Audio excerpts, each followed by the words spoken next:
Hello, everybody. This is Rick Manning, President of Americans for Limited Government. Wanted to check in with you. This is Thursday. Just wanted to comment on an article by Karl Rove, who was known as the quote unquote, I think he called himself this, the architect, who was George W. Bush's political advisor, political campaign manager, and now spends his time on Fox News um, pontificating and deciding who gets to be on Fox News, by the way. So he's an important media figure now. And he wrote a piece in the Wall Street Journal, which is also owned by the Murdochs, same owners as Fox News. And in that piece, I'm going to read you what the headline of that piece was because it's pretty crazy. In that piece, the headline is, "With no red wave, Trump is out at sea. Republicans had a simple problem. Too many nominees were nuts or knuckleheads." Okay, now I'm not going to read the piece to you, but I am going to say something very clear. In Pennsylvania, John Fetterman, got 2.6 million votes, and he's a block of cheese. Okay, the Democrats have figured out how to get people to vote for a block of cheese en masse. Candidate quality doesn't matter. The Democrats don't require a block of cheese to raise a bunch of money. They raise the money for the block of cheese. They don't require the block of cheese to be able to have a conversation. They just hide him in the basement. They found the formula for success. They hide their candidate and for as much as they can. They never expose them to scrutiny, speaking. They only let the candidate out in very, very closed, controlled settings. They don't, he did a debate because he had to prove he could stand up, and he did a debate, proved he shouldn't be a senator. They don't want to talk about issues because in Fetterman's case, do you think the people of Pennsylvania, if they knew that Fetterman supported letting first-degree murderers out of prison to relieve prison overcrowding? I'm talking about people who killed teenagers, who just horrific crimes that Fetterman voted to let out of prison as the head of the prison board. Fortunately, the rest of the prison board said, "No, John, you're nuts." Do you think the people of Pennsylvania would vote for that? No. The way they elect blocks of cheese is they don't campaign.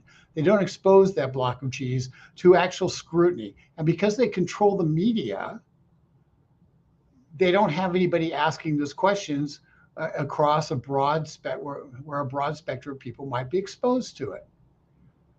So they're able to hide their candidates. When I was running political campaigns in Los Angeles as a kid, it's how I worked my way through college. I had a political consultant who I worked for, a guy named George Young, great guy. And George told me one time when I was complaining about the LA Times and how they just refused to tell the truth about what was going on in a race I was doing. And he said something very simple. He said, "Rick, the Democrats have the media, we have the money. The objective here is to make sure we spend the money in such a way that we overcome the media. That's the constant battle in politics." Well, folks, Karl Rove might come as a surprise to Karl Rove, but the fact of the matter is the left-wing organizations have been are so well funded, and left-wing candidates are so well funded that a guy like Mark Kelly in Arizona, in the middle of the summer of this year, had over $50 million in his bank account. 50 million. That wasn't even starting the fundraising season. Blake Masters comes through a primary and he's got nothing in his bank account or very little. So he's starting flat-footed. We lost a congressional race here in Northern Virginia that we should have won. Abigail Spanberger was the incumbent. $22 million was spent on one congressional race to elect Abigail Spanberger. Now the opponent, Yesli Vega, total $8 million spent. Yesli Vega didn't have the money to go back and answer charges Spanberger made over and over and over on television in the Washington, D.C. market. Too expensive. She couldn't do it.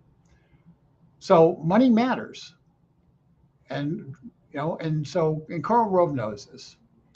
When you have your candidates being outspent 2-1, you have Google pushing results that are skewed based upon whether they approve your politics.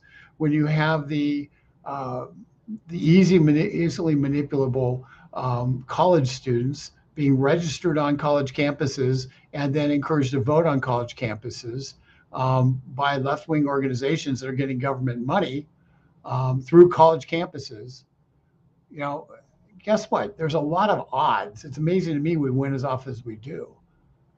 But shame on you, Karl Rove. You know that the candidate quality was extraordinary. That if these candidates had been recruited by, say, Mitch McConnell in the Senate, then they would be hailed as being the best recruiting class in the history of the U.S. Senate races. I mean, in Georgia, you got a black man who is a football hero, who is articulate and is able to hold it and knows issues, is able to hold his own. And Mitch McConnell called him a bad candidate. The problem was candidate quality. In Pennsylvania, Mitch McConnell would have preferred a guy named David McCormick. David McCormick lost the primary to Mehmet Oz by less than 1,000 votes. David McCormick is a very, very wealthy man. He could have spent as much money as he wanted. He also is a guy who is a guy who made his money investing in companies, and a lot of which were in China, and he paid a price. Somehow, I don't think the Pennsylvania Trump voter really is going to vote for somebody who is made a living sending jobs overseas. See Mitt Romney and how well he did. So was Oz a great candidate? No, Oz was not a great candidate. Oz basically was a guy who, while television savvy and having name ID from that, he waffled around on abortion. He wasn't a guy who knew how to dodge issues based on smooth talk and a long, extensive knowledge of issues. But folks, the truth is, there's a lot of candidates that have been in state legislatures or members of Congress who run on a bigger stage who, truthfully, can't get out of their own way. But who did Philadelphia or Pennsylvania choose? They chose the block of cheese. That's the truth. 2.6 million Pennsylvanians apparently voted for Fetterman. And so what do we learn? What do we learn? What we learn is that campaigns matter. You have to be able to raise money. The Republican fundraising machine apparatus is completely designed around the idea of actually protecting existing leadership structures and not expanding the number of people in Congress and in the Senate. That's what that's designed to do. The ads that were run by the Republican Leadership Council, by the McCarthy PAC, which was the Congressional Leadership Fund, I think, the ads he was running were, shall I say, dismal. They were basically, the candidate, Abigail Spanberger, votes with Pelosi 100% of the time, and gives a couple of examples. But the truth of the matter is, Vega was getting attacked on abortion, and she didn't have the money to spend to go back at it. And and America's for limited government doesn't do abortion, but man, it just irritates the heck out of me, because all you had to do was a sonogram ad and says, should this baby be able to be killed? No mother would say yes. You do. That's all you need to do. The single biggest change in attitudes about abortion amongst women is the sonogram, and the ability to see a baby at a very young age and how developed that baby is, and to know there's a heartbeat, to know that the baby's pain capable. Those are extremely emotional issues, and they would have made fantastic ads that would have offset the attacks on Vega. But guess what? Kevin McCarthy's Leadership PAC didn't want to do those ads. They wanted to do ads that, quite honestly, are the same ads that we were doing in the 1980s.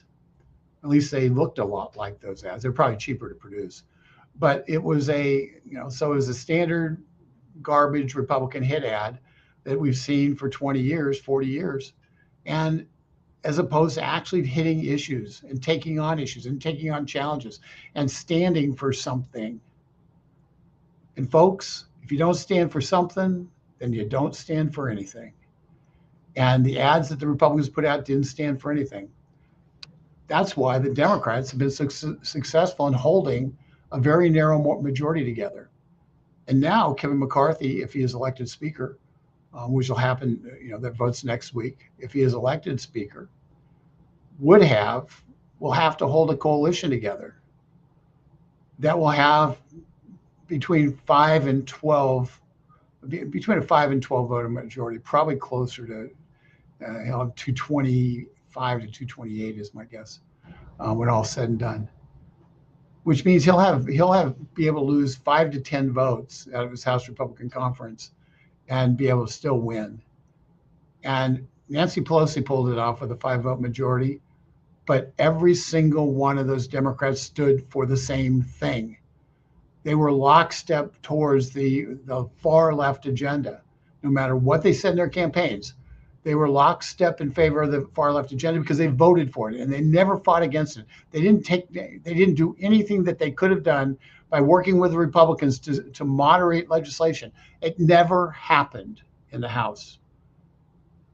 And so what McCarthy's going to have to do is it's going to be an impossible task, because he's going to have conservatives on the Freedom Caucus who are going to say, no, we can't vote for a spending bill that does X, Y, and Z, that doesn't spend money on the wall, that spends money on 87,000 IRS agents, that spends money to fund Planned Parenthood, that spends money. You can go on and on and on and on and on in terms of different budget places. The federal government spends money that nobody in their right mind should want to approve.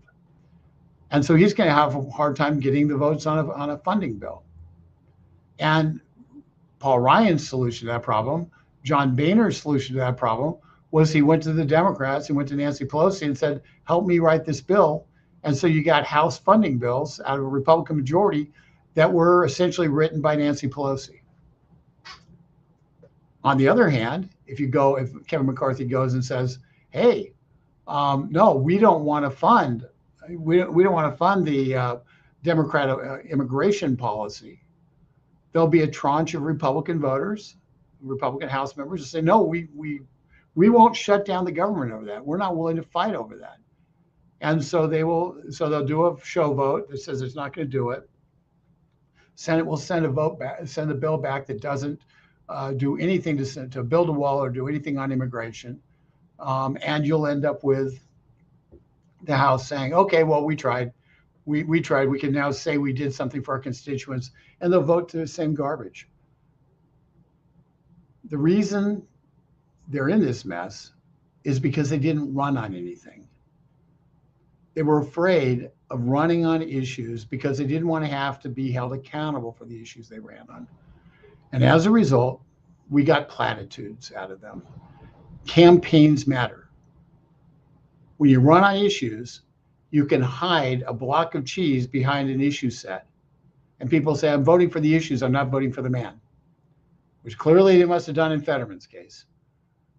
But if you don't have any issues, and then you're stuck being defined by the left, being defined by your opponent, A, and B, you have no core, you have no ability to hold your group together. And that's going to be a huge problem in 2023 and 2024. And let's just pray that the Republicans win at least one of either the Nevada seat or the Arizona seat, which looks still doable, but it's pretty tough. And then we win the Herschel Walker race in Georgia. So the Republicans at least have 51 in the Senate. At which point, if they hold together in the Senate, Kamala Harris won't be breaking ties. But folks, when Karl Rove, who knows better, wants to blame, and Mitch McConnell says, we just don't have the candidate quality. What he told, when Mitch McConnell said that back in June, he told every single person who gives money, don't give money to Republican candidates who I don't approve of. And he strangled their fundraising. And he's not a naive man. He knew exactly what he did. And so when he did that, he also said, well, then give money to my PAC and I'll decide who's going to win. And so consequently, he kind of dodged in and out of various campaigns. And the Republican candidates, I'm quoting here, I've not looked this up independently, so let me just give you this. But I'm quoting something that Lou Dobbs tweeted today. And I'm just going to give you the numbers. It says in Arizona, in terms of campaign money, Masters spent $9 million, Kelly spent $73 million. This is once again Lou Dobbs. In Georgia, Walker $32 million, Warnock $76 million. Laxalt $12 million in Nevada, Massio-Cortez $47 million. Bolduc $2 million in New Hampshire, Hassan $36 million. Folks, as George used to say to me, Rick, they have the media and we have the money. In the targeted races, the races that we're going to control whether we won or not, they had both the media and the money. That's a lot to overcome. In terms of this narrative that Donald Trump somehow is responsible for losing, that's flat out garbage. Okay, that's flat out garbage. J.D. Vance won in Ohio. Just happened. We see in Arizona that Kari Lake is now, with the votes coming in, most people believe she's going to end up being governor. Blake Masters had, once again, he's about 90,000 down. He was about 90,000 down yesterday. He's got to pick up a much higher percentage of the votes remaining in order to overcome that deficit, but it's not out of the realm. Laxalt in Nevada is in the lead. And, it all matters where the votes are coming from in Clark County. But people feel there's better chance than not that Laxalt ends up winning. And Herschel Walker, who was derided for being a bad candidate, is in a runoff. And we're going to have to, in the next 4 weeks, we're going to have to just hunker down and win. But Donald Trump, yes, he endorsed Oz. It's true. Most people don't realize David McCormick, who McConnell really liked, his wife was in Donald Trump's National Security Council. And his wife, who is a friend of, at least was a friend of Ivanka's, was strongly suspected by friends of mine in the national security community of being one of the people who was Civ-like in terms of their undermining Trump and his national security policies by leaking stuff to the media and the like. Now, I don't know that firsthand, but people in the national security community who I know and trust didn't trust that person. So that was his wife.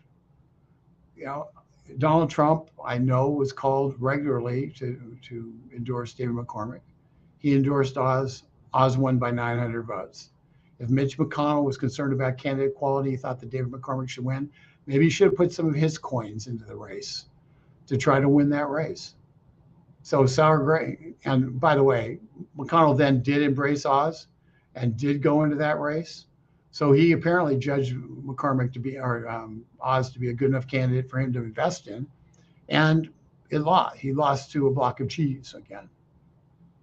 So anytime somebody tries to tell you it's candidate quality, I want quality candidates because I want a quality U.S. Senate. But the Democrats don't rely on candidate quality because they have an automatic funding mechanism. They have an automatic get out the vote operation, and they don't care who the candidate is because it's a rubber stamp for whatever the left-wing agenda is.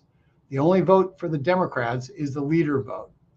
Unfortunately for the Republicans, the leader vote, the people like me for years have believed the leader vote was the only thing that mattered in terms of making sure you're in control.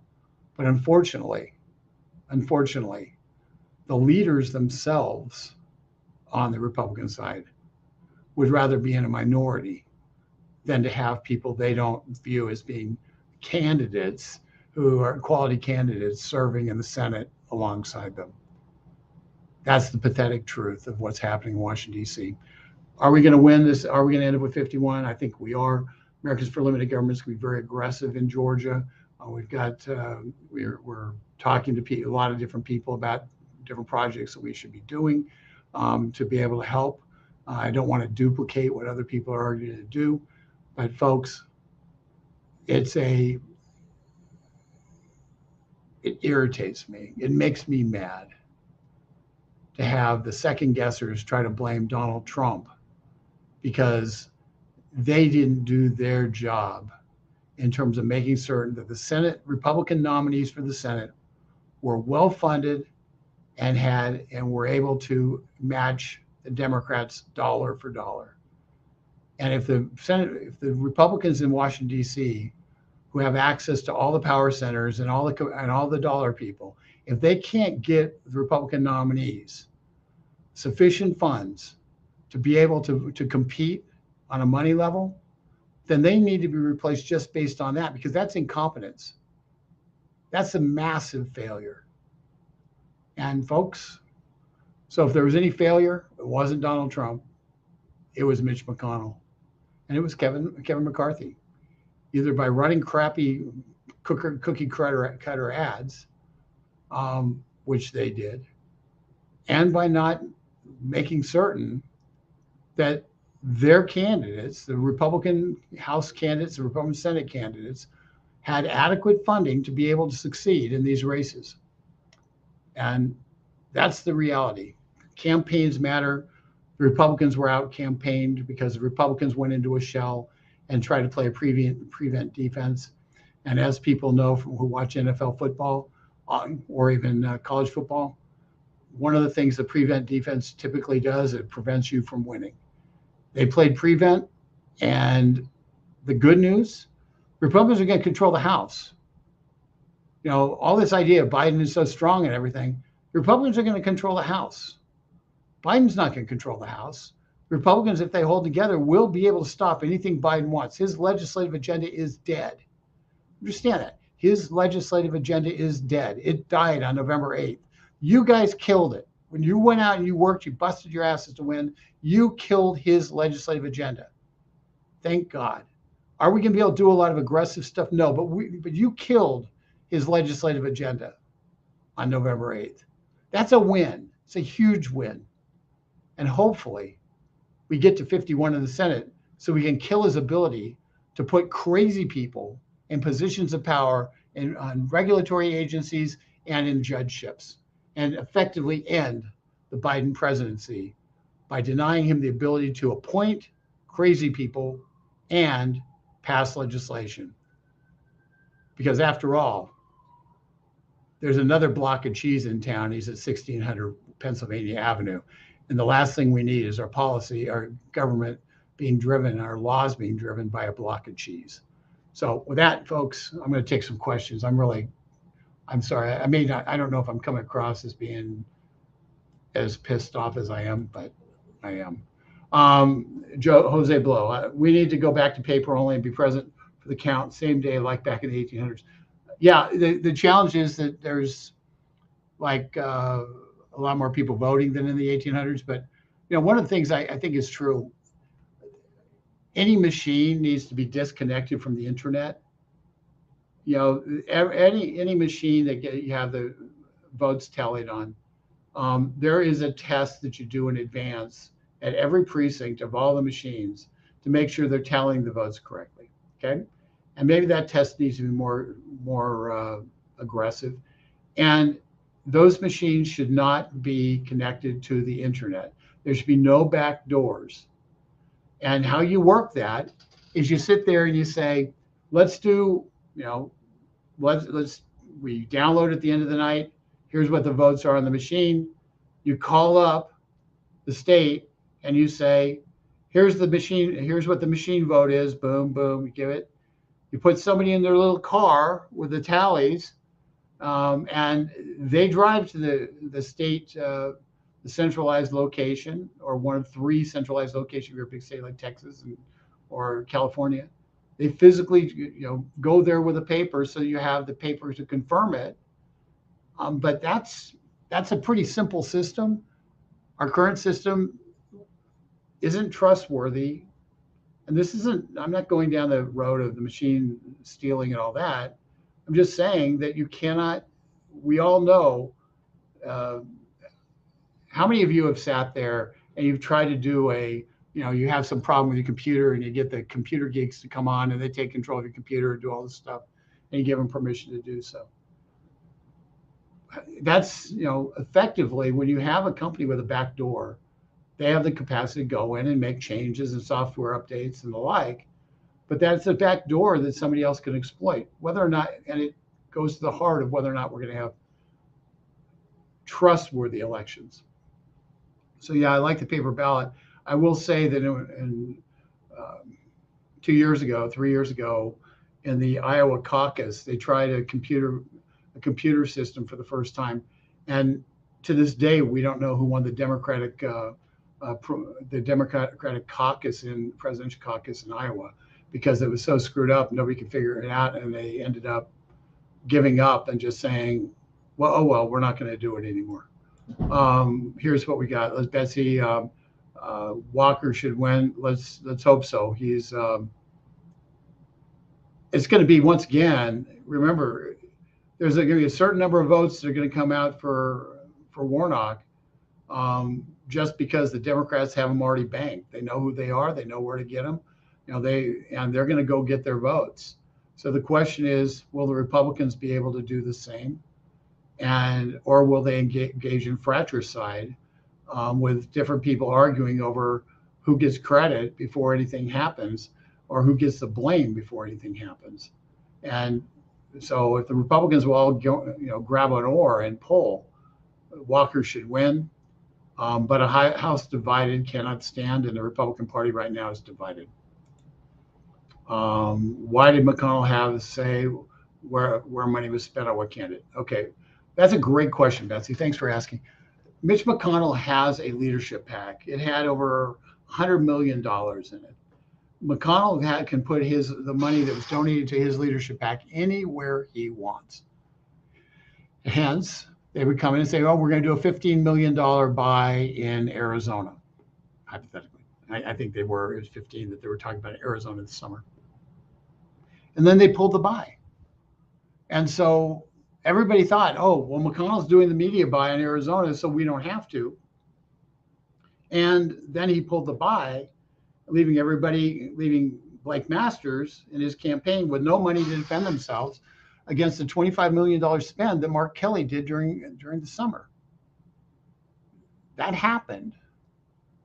So Masters who was relatively unknown to the masses, was defined in the summer by Mark Kelly, and spent all of the fall, the late summer and fall, trying to overcome the advantage Kelly had because he had ads up attacking Masters, and there was nothing up protecting him. So so McConnell had to say, because it was McConnell who raised the money. He who raises the money gets to say where it gets spent. Charles Cannon, the people that voted for him will get what they deserve. All the murderers, rapists, and all that. Release the buildings he wants to build for illegal drug use, all at taxpayer money. Crime will get even worse in PA, and then they will regret voting for this idiot. I think that's probably true, but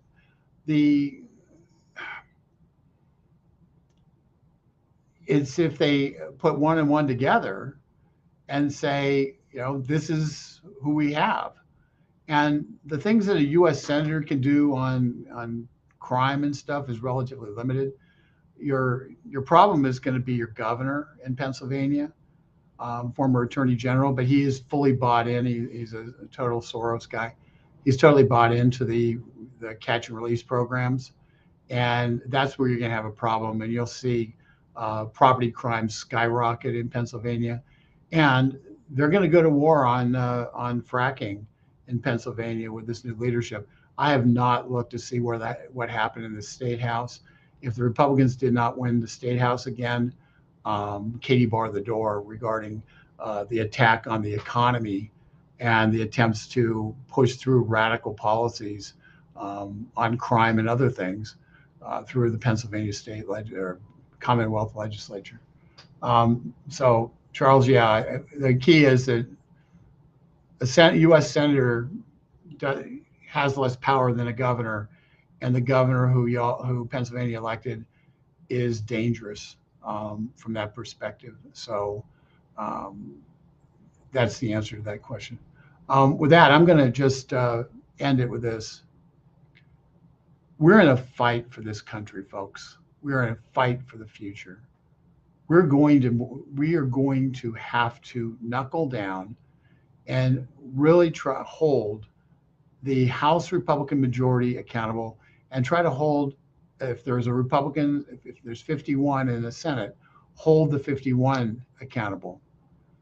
Now, I'm assuming that 51 is going to include Lisa Murkowski and Susan Collins and Romney, who is up for election in 2024.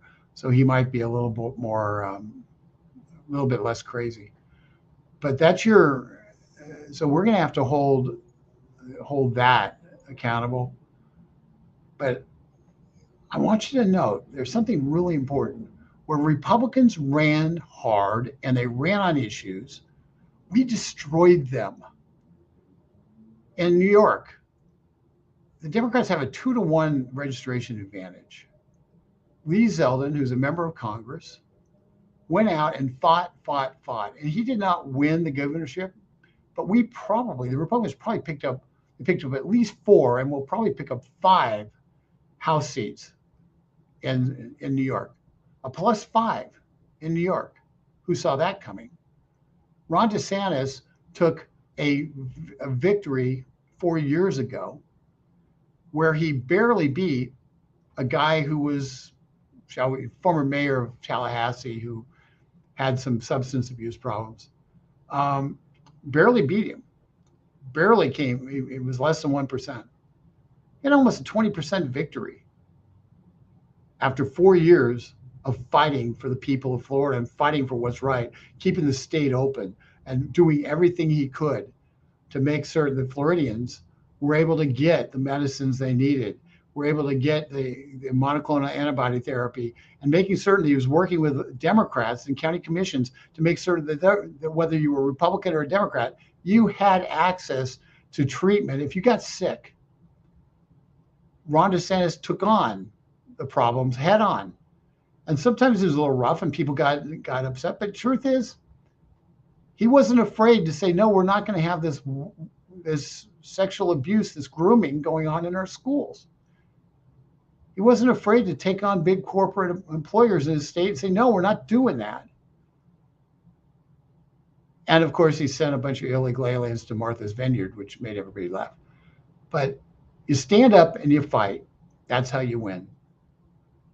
In Oklahoma, there were some problems that the incumbent governor had. Former employer of mine, who is a Republican, I guess he may still be, endorsed the Democrat, much to my dismay. But Brian Stitt destroyed the Democrat, and 2 weeks before the election, people thought he was going to lose. But he destroyed it because he ran his record of standing up and fighting to open the state, standing up and fighting for the people to be able to live their lives. Brian Kemp. A lot of people didn't like how Brian Kemp handled the election in 2020. I didn't like how Brian Kemp handled the election in 2020. He won. He won because he opened the state. He won because he did, as governor, he did things that people wanted the governor to do in terms of standing up and fighting against the woke agenda. And they reformed the election laws. The All-Star game in Atlanta got moved from Atlanta. Major League All-Star game got moved from Atlanta because of the reforms in election laws. Those reforms, which they said were going to stop people from voting, actually were proven that didn't stop people from voting. It may have stopped people from voting twice, though. So so he stood up, he fought. He wasn't afraid. And he won. The lesson of the 2022 election, folks, is if you stand up and you fight, you get rewarded. If you curl up in a ball and you hope that the bad stuff will go away, people say, I don't want that leader. I don't want that person leading me. That's the lesson. And folks, let's hope that, and let's try, I'm going to be doing everything I can to try to make that lesson clear to Kevin McCarthy and the House leadership and to Mitch McConnell and the Senate leadership. Because ultimately, they're either going to fight for this country or they need to get the hell out of the way. This is Rick Manning, President of Americans for Limited Government. I hope you agree. Hope if you don't, it's okay too. But just keep the faith, folks. We're going to win. God's on our side, and we are going to keep pushing ahead. So thank you for tuning in, and good day.